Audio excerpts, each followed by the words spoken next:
Yo sí quiero a mi país.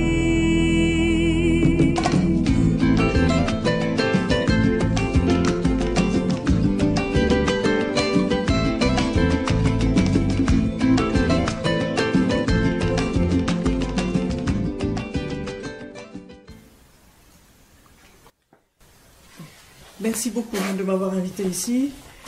Patrick Ramirez est quelqu'un d'extraordinaire, de très dynamique, qui donne beaucoup de courage pour continuer à travailler. Et le public ici aussi est formidable parce que nous, les Parisiens, on n'imagine pas qu'ailleurs qu'à Paris, il y ait de la curiosité, de la compétence. Bon, je l'avoue, hein, c'est vraiment ridicule de notre part, de la part des Parisiens. Et espérons que tout cela, toute cette énergie va contribuer à remettre la politique de notre pays sur des voies un peu plus sensées que ce à quoi nous assistons en ce moment, et va contribuer à l'éducation de la jeunesse française qui a tellement à apprendre, qui est souvent tellement égarée sur de fausses pistes pour interpréter la réalité qui nous entoure. Donc mon film Amia Repetita, je l'ai présenté en 2014, d'abord en Argentine et puis en Iran. C'est une tentative de bilan après des accords historiques entre l'Iran et l'Argentine pour créer une commission d'enquête au sujet de l'attentat de 1994 contre le centre communautaire juif qui s'appelle AMIA, Institut d'amitié entre Israël et l'Argentine.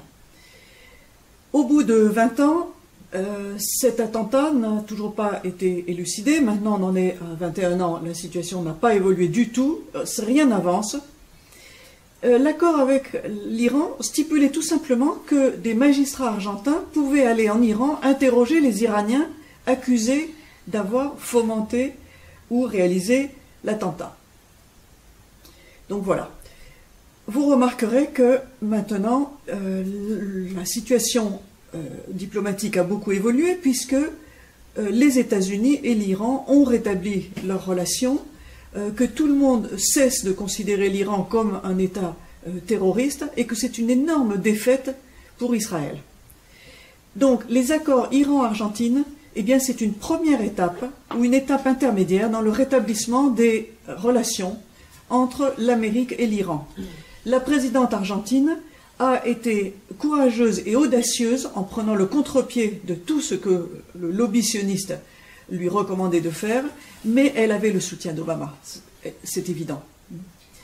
C'est très important de le savoir, qu'elle se sentait quand même bien protégée.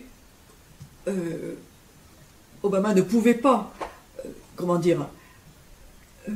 se déclarer directement favorable à tout cela, mais ça a été une étape indispensable pour faire avancer le processus de réhabilitation de l'Iran. Bon. Alors dans ce film, ce sont des Argentins, des chercheurs, des journalistes argentins qui ont fait le travail d'enquête. Et je n'ai fait que le transmettre, ce travail, à destination d'un public international. Le film est en espagnol, sauf à la fin 2 interventions, celle de Thierry Messant, en français bien sûr, et celle d'un chercheur américain tout à fait remarquable, qui a travaillé sur le 11 septembre et qui voit beaucoup de questions attenantes donc aux versions officielles sur les différents attentats qui ont eu lieu au courant des années 2000 et qui fait connaître les rapprochements qu'on peut faire entre tous ces phénomènes. Et le film est donc sous-titré en français, en anglais. Alors dans ce film, je relate les événements. Attentat de 1992 contre l'ambassade d'Israël à Buenos Aires, attentat de 1994 contre l'AMIA. Contexte, et puis épisode judiciaire. Comment se fait-il qu'au bout de 20 ans, on n'ait absolument pas d'inculpation? Des gens ont fait 10 ans de prison et ont ensuite été libérés parce qu'on s'est aperçu, et la justice l'a reconnu, qu'ils étaient emprisonnés à tort, mais ça continue, ça n'avance pas. Donc voilà en quoi consiste ce film. Le film que les Argentins ne pouvaient pas faire. Le premier chercheur argentin qui a mis en doute la version israélienne des faits, comme quoi ces attentats, les 2 attentats étaient le fait d'antisémites locaux en Argentine, les deux personnes qui se sont occupées de ce sujet et qui ont insinué, donc vraiment la version israélienne ne tenait pas debout, sont mortes brutalement. Norberto Ceresole et ensuite le cinéaste Carlos de Napoli. Donc, après quoi, les Argentins ne pouvaient plus rien faire. Je signale que d'ailleurs, depuis la réalisation du film Amia Repetita, les Argentins maintenant montent au créneau. Ils sont en train de faire des vidéos très intéressantes. Parce que, ça y est, ils ont maintenant ce soutien international grâce à mon film. Maintenant, ils peuvent s'exprimer. Alors partout, ils disent « Ah mais c'est les chercheurs français qui ont dit ceci. Les chercheurs français, c'est moi. Bon. Donc on peut bien dire comme les Français. » C'est plus pareil, le rapport des forces a bien changé en leur faveur. Voilà de quoi il s'agit. Les facteurs de faiblesse des Argentins, je dirais qu'il y en a trois. Un pays sous-peuplé, un pays gigantesque, 5 fois la France, mais très sous-peuplé.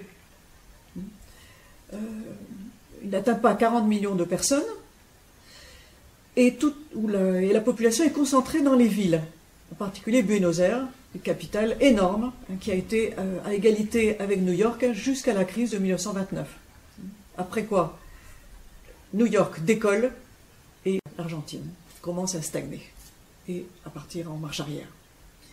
Donc ce problème de population insuffisante et déséquilibrée, ça grève l'Argentine.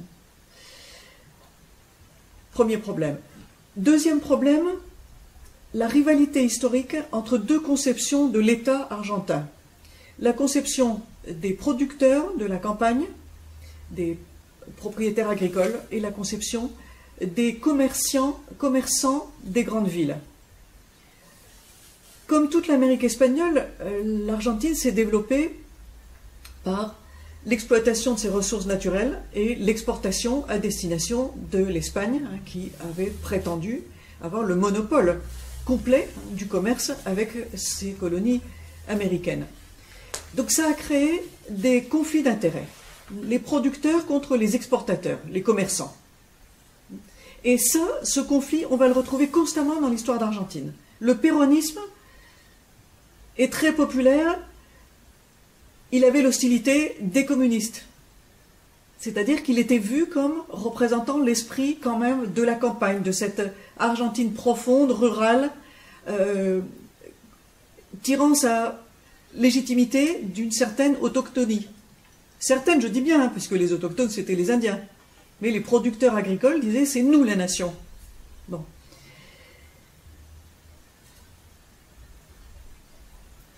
Maintenant, le gouvernement qui vient de prendre le pouvoir, eh bien, il se réclame au contraire de la ville, du commerce, de la finance, et il tourne le dos donc à cette histoire rurale de l'Argentine. On va voir ce que ça donne. Mais chaque fois, si vous voulez, les notions de droite et gauche, elles sont falsifiées par cette opposition sociologique décisive. Alors, troisième facteur qui déséquilibre beaucoup l'histoire de l'Argentine, qui l'empêche d'avoir une sorte de cohérence dans le sens d'un progrès, d'une évolution sans marche arrière, une évolution qui est un sens à peu près unique. C'est l'importance de l'immigration dans le pays. Alors, l'importance de l'immigration juive, d'une part, mais pas seulement. Puisque vous savez qu'on reproche à l'Argentine d'avoir été le grand pays refuge des nazis. Alors ça aussi, ça crée des rancunes difficiles à éliminer. Israël a fait capturer Eichmann en Argentine. Eichmann est le seul condamné à mort légalement dans l'histoire israélienne. Israël est un pays qui a aboli la peine de mort, ce qui ne veut pas dire qu'ils ne se permettent pas de flinguer des tas de gens, mais du point de vue de la loi, avec Eichmann, ils estimaient avoir fait ce qu'ils avaient à faire. Il suffisait d'éliminer Eichmann pour que les choses soient claires. Eichmann a établi les règles du jeu, si vous voulez. C'était plus la peine d'en tuer d'autres. Alors, l'histoire de cette communauté juive en Argentine, elle est très complexe. Comme c'est expliqué dans ce petit reportage qu'on m'a fait, la communauté argentine des années 90 n'était pas sioniste, était extrêmement intégrée C'est une émigration ancienne qui datait du début du XXe siècle, émigration constituée principalement d'Ashkénazes venus de Russie, de gens qui étaient extrêmement pauvres, hein, vraiment très très pauvres. Chassés de Russie en grande partie, si vous lisez le grand livre de Solzhenitsyn, ce livre publié par un très gros éditeur français, hein, Fayard, mais qui ensuite a disparu. Comme si on s'était dit, zut, c'est une erreur d'avoir publié une chose pareille, et qui est un livre monumental, hein, 2 tomes, chacun de 1000 pages. Donc ces Juifs ont été chassés de Russie, en particulier parce qu'ils étaient les trafiquants d'alcool et les gens très intéressés à abrutir la population paysanne par l'alcool. C'est comme ça que les Juifs étaient perçus en Russie, ce qui explique donc la haine qu'il y avait contre cette population juive. Donc ces gens qui perdent tout cherchent à s'enfuir et ils ont un but, les États-Unis. Ils n'ont pas l'idée d'aller ailleurs qu'aux États-Unis. Mais les États-Unis, à cette époque-là, sont très antisémites. Ils ne veulent pas d'immigration juive. Ils disent, mais non, les Juifs, ils pervertissent tout, partout où ils passent, ils créent de la corruption, des horreurs, on n'en veut pas. Et donc l'Argentine a été pays refuge pour des gens refoulés, si vous voulez, de 2 pays, de Russie et des États-Unis. On dit même que beaucoup de ces immigrants juifs russes ont été trompés par les gens qui organisaient les bateaux. On leur disait, voilà, on vous emmène aux États-Unis. On leur disait, on va en Amérique. Puis on les débarquait à Buenos Aires. Ils disaient, mais attends, comment ça se fait là? Ici, les gens parlent espagnol, là, on n'est pas à New York où on est là. On disait, mais non, c'est l'Amérique, c'est l'Amérique. Malentendu. Hein. Malentendu sur ce qu'on entend par Amérique. Bon. Et puis, ils étaient pauvres, ils ne pouvaient pas aller ailleurs, ils ont bien été obligés de rester. La colonie juive de la fin du 19e, oui, avant le 20e en fait, hein, a été encouragée par un personnage très important, un juif autrichien, qui est le baron Hirsch, un millionnaire qui était aussi mécène et extrêmement généreux, hein, qui a vraiment fait beaucoup pour la réinsertion de toute cette émigration russe en Argentine. Il a installé les Juifs avec des subsides et avec générosité. Hein. Le baron Hirsch n'était pas un sioniste. Hein. Il est en conflit avec Herzl, par exemple, hein, qui avait aussi un projet politique pour l'Argentine. Hirsch est arrivé à installer beaucoup de Juifs dans la campagne argentine. Il y a une population qui s'appelle encore les gauchos judíos. Les gauchos, c'est-à-dire les cow-boys, hein, les cow-boys argentins, et qui sont juifs. Et il y a des coins où, en Argentine encore, des coins ruraux, on parle yiddish. Le yiddish n'a pas disparu. Et ce sont des communautés, mais paysannes, enfin extrêmement liées à la terre. Il n'y a pas de raison de les soupçonner de double allégeance, de choses comme ça. Pas du tout. Le yiddish, c'est un folklore, si vous voulez, qui subsiste.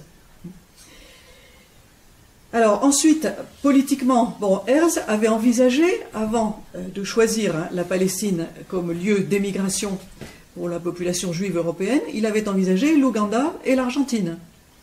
Alors ça a donné lieu à des projets de colonisation juive de l'Argentine comme pays de substitution pour Israël. Et encore actuellement, on sait que beaucoup d'Israéliens se disent, si ça va mal pour nous, au Moyen-Orient, eh bien, on a une base de repli qui peut être l'Argentine. Il y a, depuis les années 50, je pense, avant, j'en ai pas entendu parler, mais peut-être que c'était avant, de très grosses entreprises d'installation de colons agricoles dans la Patagonie argentine, ces immenses étendues vides, avec beaucoup de missions militaires israéliennes pour faire de l'arpentage, du repérage des ressources géologiques, tous les minéraux, tout ce qui peut être intéressant à exploiter. Il y a eu des projets de partition de l'Argentine de façon à créer un État juif dans le sud et à laisser les Argentins, qui se considèrent comme Argentins, garder simplement Buenos Aires. Et que le sud devienne un État indépendant. Il y a eu des tentatives d'organiser une sécession de l'Argentine en deux pays, ce qui a été réussi en Colombie. Alors pour la Colombie, on n'accuse pas Israël, hein, c'est un projet américain, au sens de états-unien, et qui a réussi.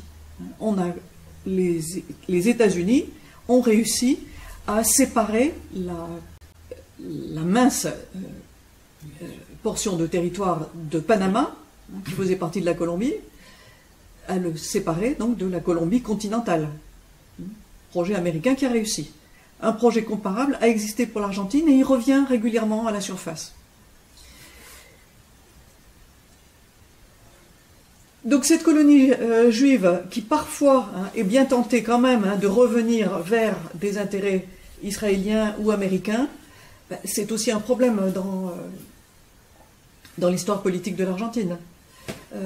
Le ministre de l'Intérieur, au moment de l'attentat contre la MIA, qui s'appelle Carlos Corach, eh bien, il était juif d'origine.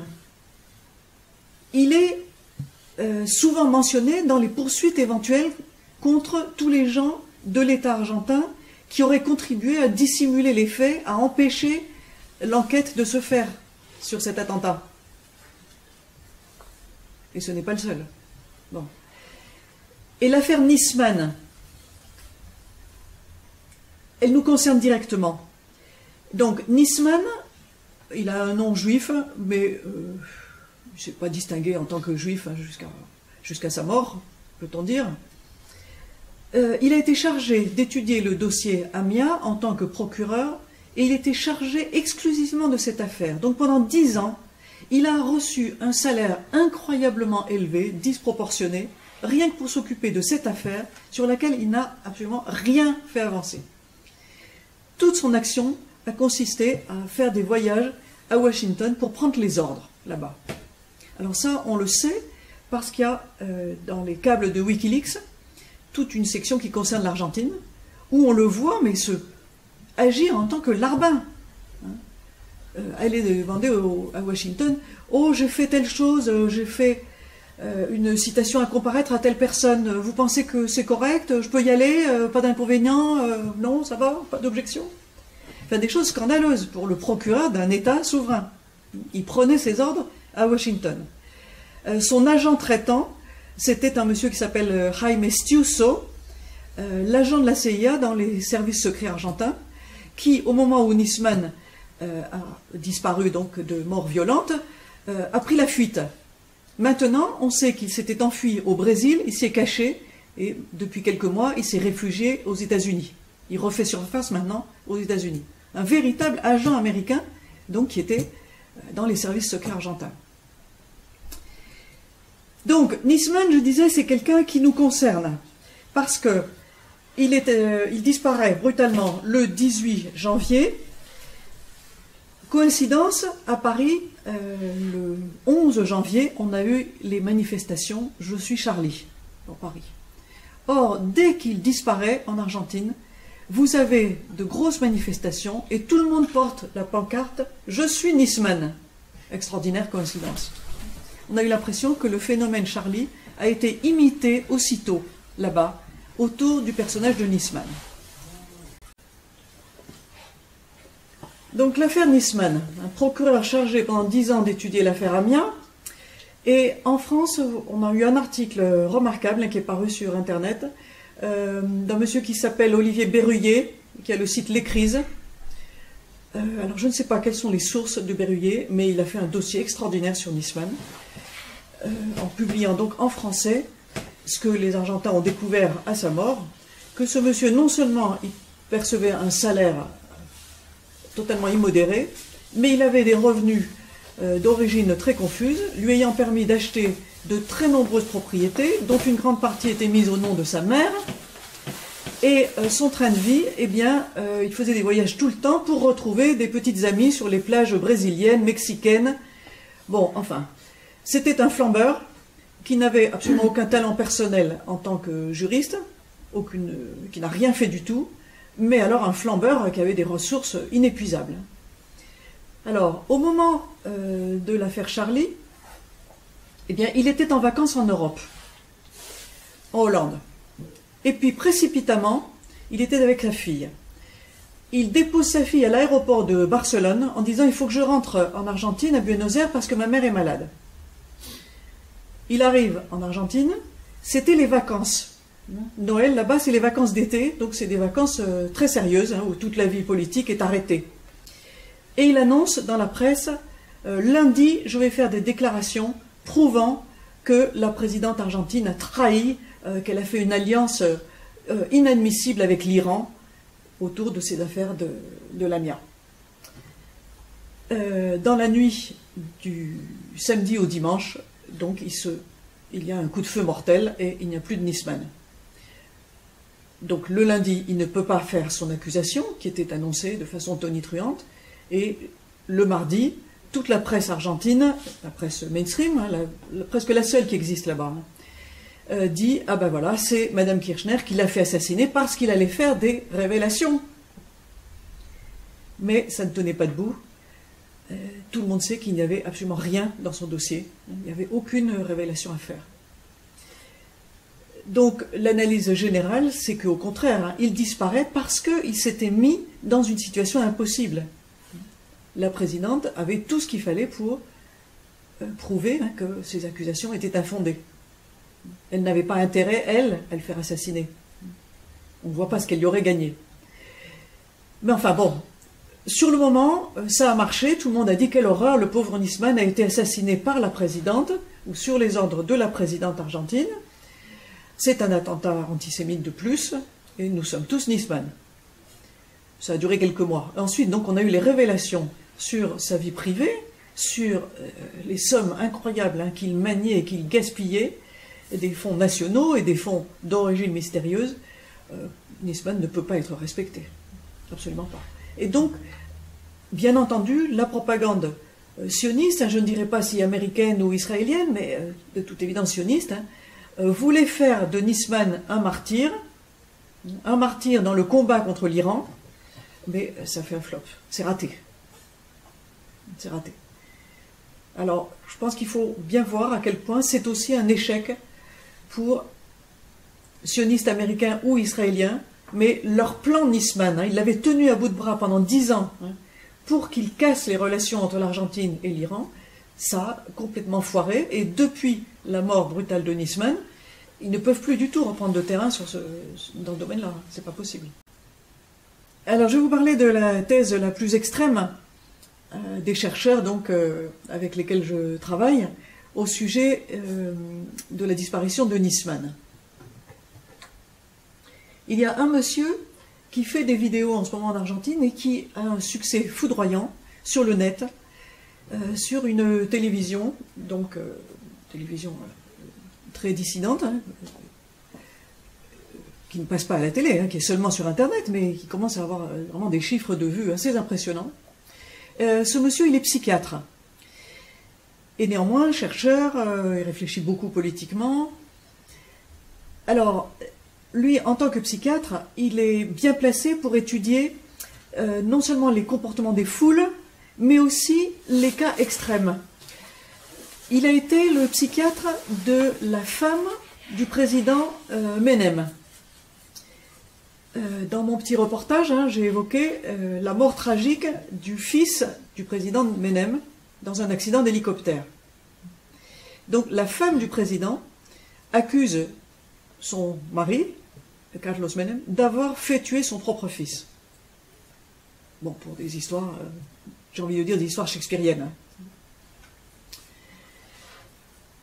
Donc ce psychiatre et chercheur a eu l'occasion de traiter des cas très compliqués et a des accès donc à des personnages haut placés qui lui font des confidences en tant que psychiatre. Alors sur l'affaire de Nisman, il dit il s'agit probablement d'un suicide induit, c'est-à-dire que rien ne laissait présager que ce monsieur soit pris d'un coup de désespoir terrible et qui se suicide, comment dire, librement, comme quelqu'un qui est écrasé de découvrir ce qui l'attend et ce qui va être horrible. Les fausses révélations, les fausses annonces de révélations inexistantes contre le gouvernement. Donc lui, il pense qu'il s'agit d'un suicide induit, c'est-à-dire que les Israéliens ou les pouvoirs américains auxquels obéissait Nisman l'ont lâché. Et ça ressemble beaucoup à l'histoire de Nemtsov, cet opposant russe qui a disparu tragiquement quelques mois plus tôt. Un opposant russe qui avait été très prestigieux, très populaire. Et puis, il est mort brutalement. On a immédiatement accusé Poutine de l'avoir fait disparaître. Mais les analystes russes disent non, il est probable qu'il était plus utile à l'opposition à Poutine mort que vivant. Parce que vivant, il avait fait ce qu'il pouvait et il perdait de la popularité, donc il n'avait plus d'impact. Il n'était plus utile à l'opposition. Donc il est probable que Nisman n'était plus utile à la cause, disons, à la cause des gens qui veulent stopper tout arrangement avec l'Iran. Donc on lui a peut-être suggéré de passer de vie à trépas avec de fausses informations, de fausses menaces. Enfin, on peut penser que beaucoup de gens avaient intérêt à ce qu'il arrête de ridiculiser, si vous voulez, la cause anti-iranienne, la cause israélienne, à Buenos Aires. Alors, ce psychiatre argentin dit « Il faut bien voir que entre l'affaire Charlie en France et l'affaire Nisman, il y a non seulement les phénomènes de succession immédiate, dans les 15 premiers jours du mois de janvier, mais peut-être bien une tentative d'attentat terroriste sur 2 continents à la fois.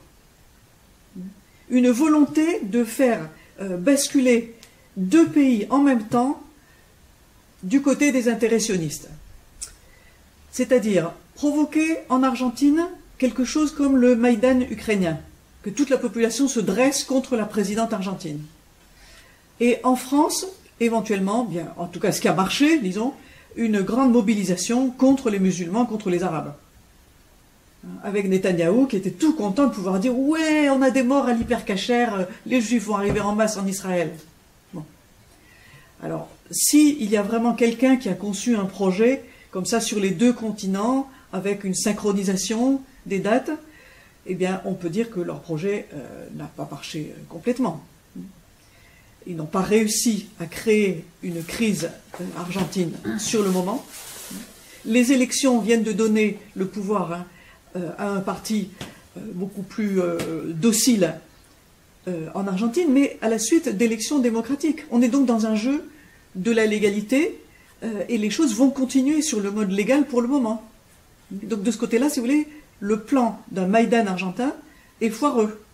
Les Argentins ne sont pas entrés en guerre civile, et s'il n'y a pas de début de guerre civile, eh bien les provocateurs ne peuvent rien faire.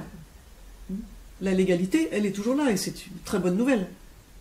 Les Argentins peuvent défendre leur souveraineté dans le cadre de leurs lois. Ils ne sont pas à la merci de n'importe quel provocateur. Bon, ça c'est la thèse donc la plus extrême pour rendre compte de l'histoire de Nisman. Comment savoir si elle est vraie ou fausse? Ça. Il faut toujours un peu plus de recul,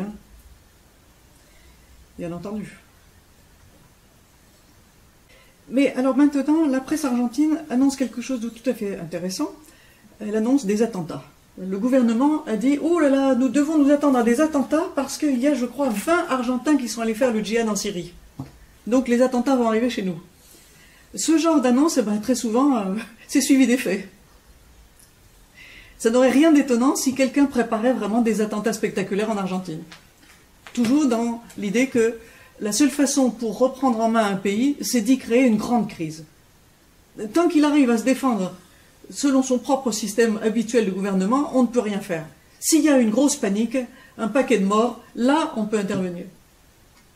Donc l'annonce d'attentat en Argentine, elle est toute neuve. C'est ces jours-ci. Et là, on va voir avec l'anniversaire de la mort de Nisman, le 18 janvier, on va nous sortir sûrement de nouvelles théories.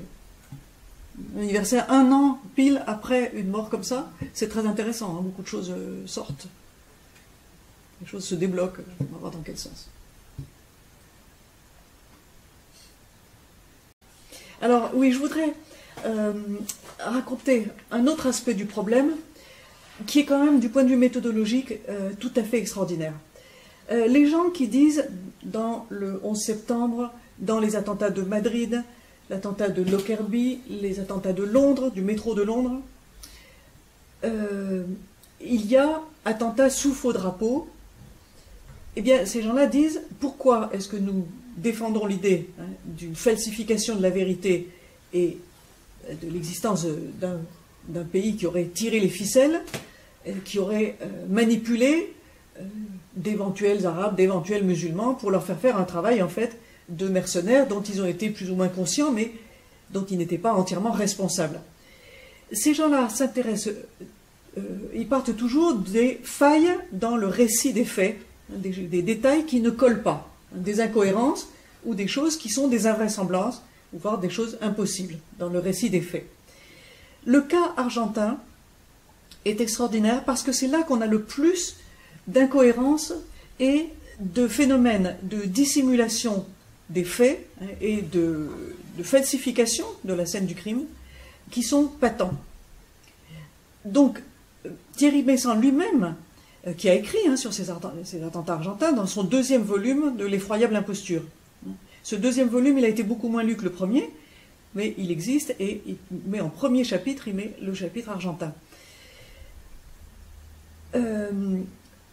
Donc là, Thierry Meyssan dit, on a vraiment, en 1992 et 1994 en Argentine, une technologie de l'attentat qui va être reprise à l'identique, donc probablement faite par les mêmes personnes en 2001 aux États-Unis. Les mêmes techniques de mise en scène. Alors, en Argentine, qu'est-ce qu'on a? L'invention du camion piégé, c'est pas un camion d'ailleurs, c'est une camionnette, une Trafic Renault. On retrouve, enfin non, dès que les deux attentats ont lieu, Israël envoie des missions humanitaires qui s'emparent de la scène du crime, ne laissent pas les Argentins, la police ou d'autres services argentins, intervenir. Ils prennent le contrôle de la scène du crime, complètement. Et c'est eux qui, tout de suite, affirment camionnette piégée. Bon. Dans les deux cas, 92 et 94. Donc, ce sont eux qui disent, le surlendemain, ça y est, on a trouvé des morceaux du moteur de la fameuse camionnette piégée. Tout de suite, on voit ce qui ne colle pas.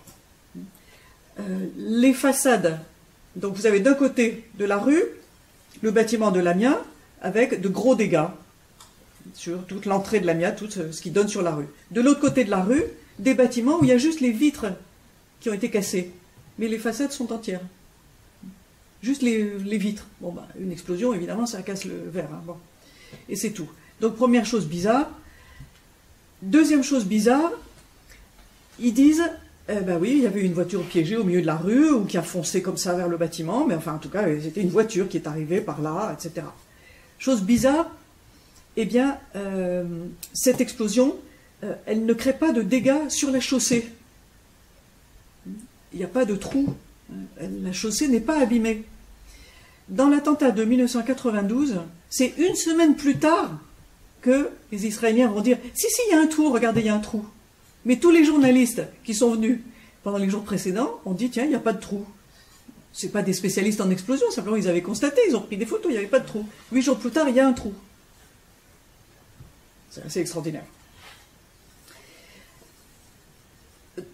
Les attentats contre le premier, l'attentat contre l'ambassade d'Israël, a des particularités judiciaires extraordinaires. Israël n'a jamais porté plainte pour ces attentats, pour cet attentat contre son ambassade, ce qui est quand même un scandale. Attaquer une ambassade, normalement aucun pays ne permet une chose pareille.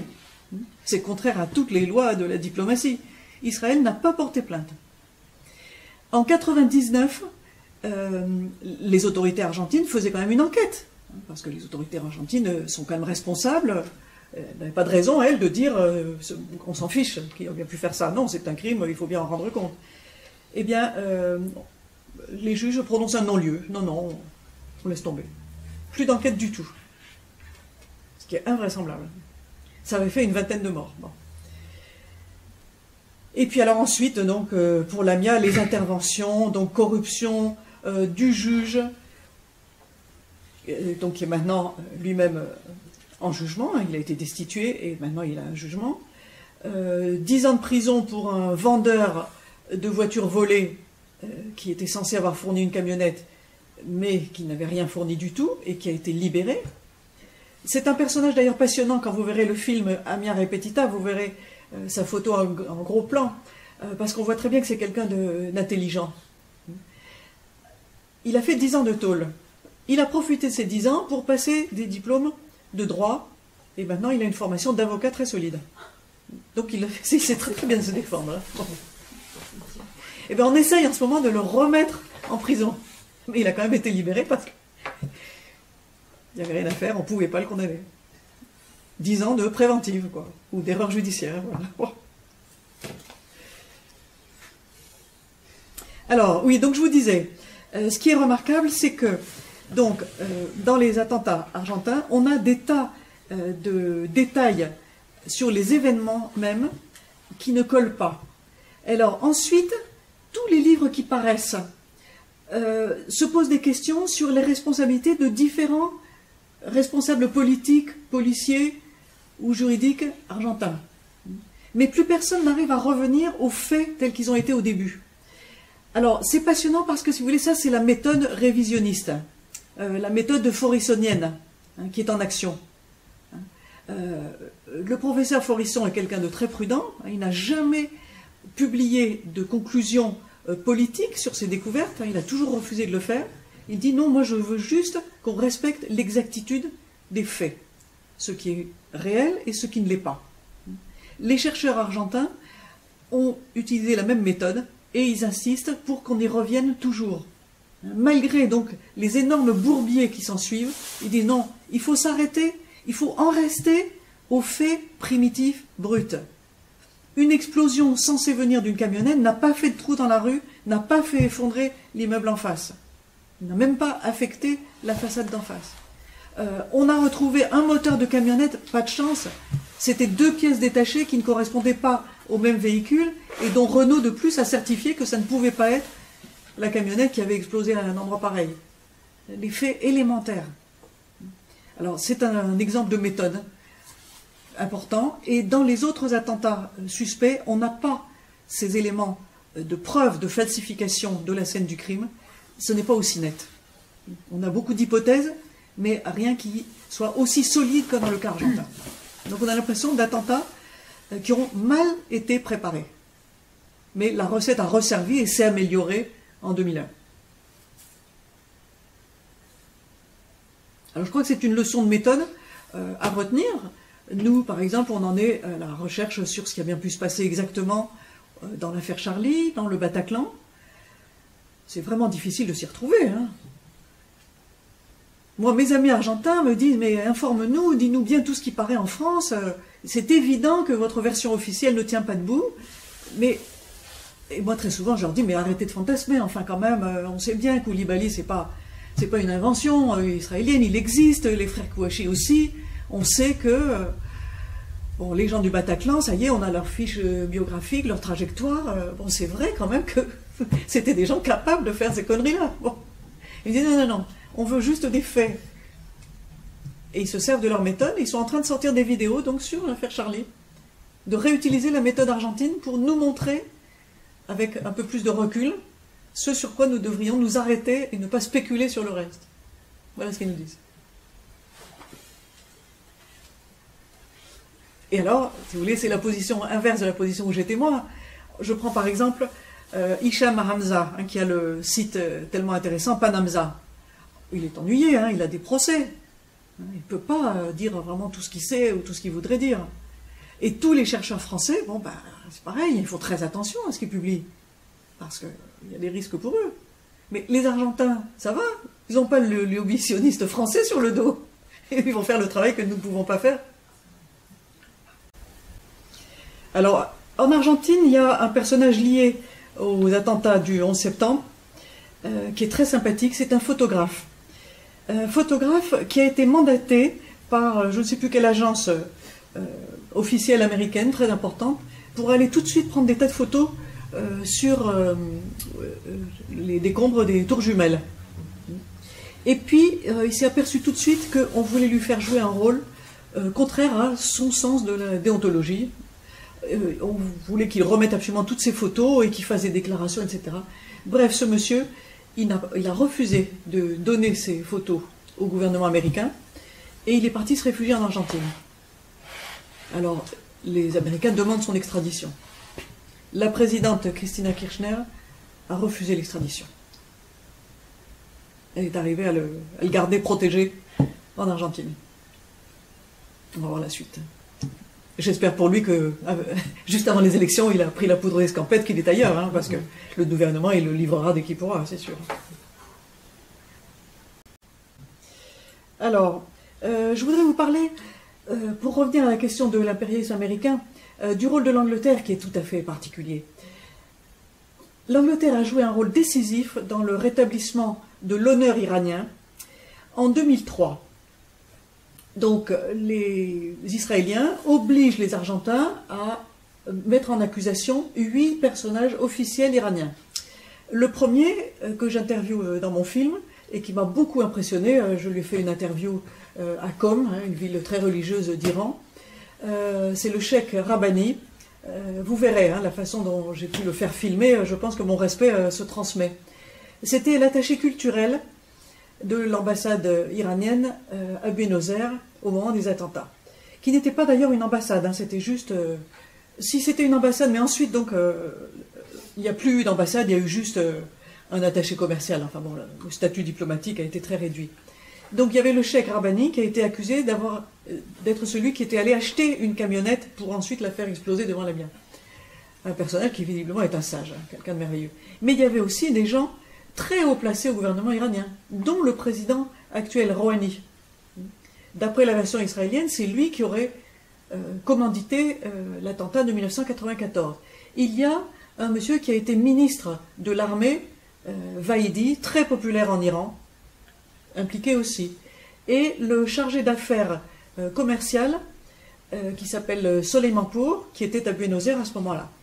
Donc, Interpol a reçu l'ordre de capturer 8 Iraniens qui ont d'énormes responsabilités. Et Interpol, qui est un organisme qui est aux ordres des différents gouvernements. C'est son rôle. Interpol n'est pas une instance politique, c'est une instance policière au service des différents pays, chaque fois qu'il y a une affaire qui est de son ressort, disons, qui dépasse la politique nationale. Interpol a mis la main sur M. Soleimanpour, le chargé d'affaires commercial, à Londres. Donc ce monsieur est emprisonné à Londres et il revient aux Anglais d'étudier la demande d'extradition de M. Soleimanpour. Les Argentins le réclament puisqu'il est officiellement accusé d'avoir fomenté un attentat en Argentine. Ça se passe en 2003. Le gouvernement argentin envoie des milliers de pages censées prouver que ce monsieur Soleimanpour est vraiment mérite d'être inculpé, mérite donc l'extradition. Les juges anglais, c'est la procédure normale, et dépouillent ce dossier pour prendre la décision, extradition ou pas. Et ils arrivent à la conclusion que dans ces milliers de pages, il n'y avait rien de solide. Donc ils refusent d'envoyer Soleimanpour, qui est leur prisonnier, de l'envoyer en Argentine. Et le gouvernement argentin, c'est le gouvernement de Menem, encore à ce moment-là, enfin c'est sous les ordres, encore les conséquences des ordres donnés par Menem, est condamné à verser 250 000 $, donc comme dédommagement, au gouvernement iranien. Alors, c'est extraordinaire. Là, l'Angleterre a fait un jeu absolument anti-impérialiste ou anti-sioniste. C'est fantastique. Les autorités judiciaires londoniennes. C'est d'autant plus extraordinaire que vous avez un contentieux entre l'Argentine et l'Angleterre qui est très sérieux, avec les Malouines. Les Malouines, si vous voulez, c'est quelque chose qui ressemble beaucoup à Gibraltar. C'est une enclave, mais tellement consolidée, une enclave anglaise tellement consolidée, qu'il faut être fou pour remettre en question le statut des îles Malouines. Les Argentins tiennent beaucoup quand même à remettre en question ce statut de colonie anglaise ou de propriété anglaise, parce que c'est au milieu des eaux territoriales argentines et c'est entouré d'immenses richesses sous-marines. Enfin bon, c'est un enjeu du point de vue des ressources naturelles considérable. Encore, il y a à peine 2-3 ans, je crois, il y a eu un référendum les habitants des Malouines, hein, qui sont une poignée d'Anglais, même s'ils sont là depuis plusieurs générations, qui parlent anglais entre eux, il y a eu un référendum. Vous souhaitez être argentin ou anglais? Massivement, ils ont dit non, on veut être anglais. Hein. On reste anglais, on ne veut pas être avec les sauvages. Bon, je résume. Mais les Argentins, nationalistes, ah mais ils sont têtus, hein, ils veulent quand même récupérer les Malouines. Les militaires argentins restent convaincus hein, que les Malouines doivent revenir en Argentine. Et ils veulent en faire une cause latino-américaine. Une cause de dignité de tout le continent latino contre les méchants impérialistes anglais. Bon, c'est passionnant. Mais si vous voulez, le contentieux, hein, bon, en plus, une guerre, des morts, une très grosse humiliation de l'Angleterre hein, par les exocètes argentins achetés à la France. Les militaires argentins ont été excellents, enfin, il y a des histoires d'héroïsme. Il y a un pilote français qui s'est beaucoup distingué dans la guerre des Malouines et qui a parlé aussi hein, des compétences des Argentins. Enfin, pour les Argentins, c'est très très important. Bon, ben, tout ça, c'est l'Angleterre, et c'est l'Angleterre qui a libéré M. Solimanpour, qui a rendu vraiment service à la cause iranienne. Donc c'est compliqué. Hein. Alors, vous voyez, sur cette affaire argentine, où j'ai le privilège hein, de connaître beaucoup de détails concrets et précis, que tout le monde ne peut pas connaître. Hein. Si vous voulez, je ne m'exprime pas sur d'autres questions, parce que je n'ai pas du tout le même niveau hein, d'information. J'aimerais beaucoup pouvoir publier quelque chose là-dessus. Si vous avez des idées d'éditeurs, de collaborateurs qui pourraient être intéressés, parce que pour le moment, bon, je me suis beaucoup investi dans le travail de recherche, le film, toute la promotion du film, la défense du film en Argentine, en Iran, bon, en France dans la mesure où ça intéresse, mais bon, ça reste quand même un sujet un peu périphérique pour nous. Je pense que ça mériterait d'être traité pour un public français selon les interrogations des Français. Mais je n'ai pas encore trouvé le moyen d'aller plus loin, de réaliser quelque chose qui soit utile. Si vous avez des idées. Au revoir.